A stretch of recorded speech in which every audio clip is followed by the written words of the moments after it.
দেখতেই পাচ্ছেন কি সুন্দর লোভনীয় একটা আমসত্ত্ব আমি তৈরি করে নিলাম। আপনারা ইচ্ছে করলে এই রকম আমসত্ত্ব যদি বানাতে চান তাহলে অনুমানের রান্নার পেজে চোখ রাখুন।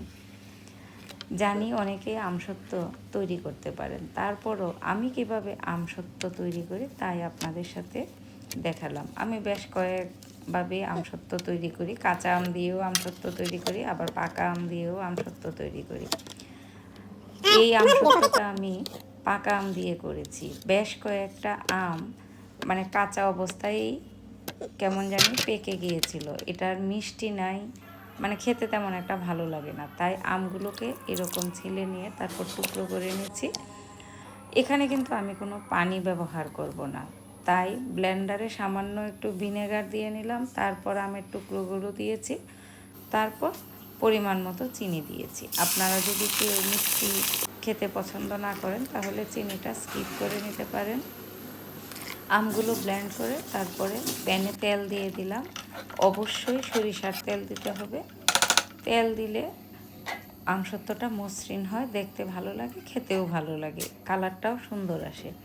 তেলটা যখন গরম হয়ে আসবে তখন তার মাঝে ব্লেন্ড করা আমের অংশটা দিয়ে দেব।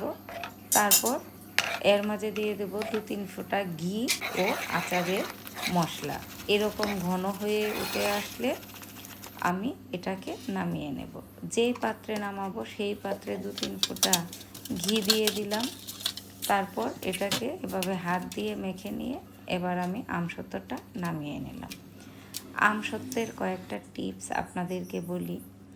আমসত্ত্ব বানাবেন, সেই আমসত্ত্ব আপনি ফ্রিজে না রেখে স্বাভাবিক টেম্পারেচারেই 1 বছর পর্যন্ত রাখতে পারবেন। তার জন্যে আমসত্ত্বের সাথে একটু ভিনেগার দিবেন, আর আমসত্ত্বের মধ্যে কোনো পানি আপনারা ছোঁয়াবেন না, তাহলে আমসত্ত্ব দীর্ঘদিন ভালো থাকবে। আর সুন্দর ফ্লেভারের জন্যে আপনি অবশ্যই 2-3 ফোঁটা ঘি দিয়ে দেবেন, তাহলে খুব খুব খুব সুন্দর একটা স্মেল আসে।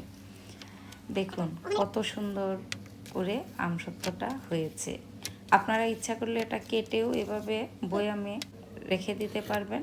আবার কেউ চাইলে পুরো আমসত্ত্বটা এভাবে হাত দিয়ে পেঁচিয়ে, কাগজের মতো পেঁচিয়ে তারপর এটা বয়ামে রেখে দিতে পারবেন। এয়ারটাইট বয়ামে রাখবেন, 1 বছর পর্যন্ত এই আমসত্ত্বটা ভালো থাকবে। ধন্যবাদ সবাইকে।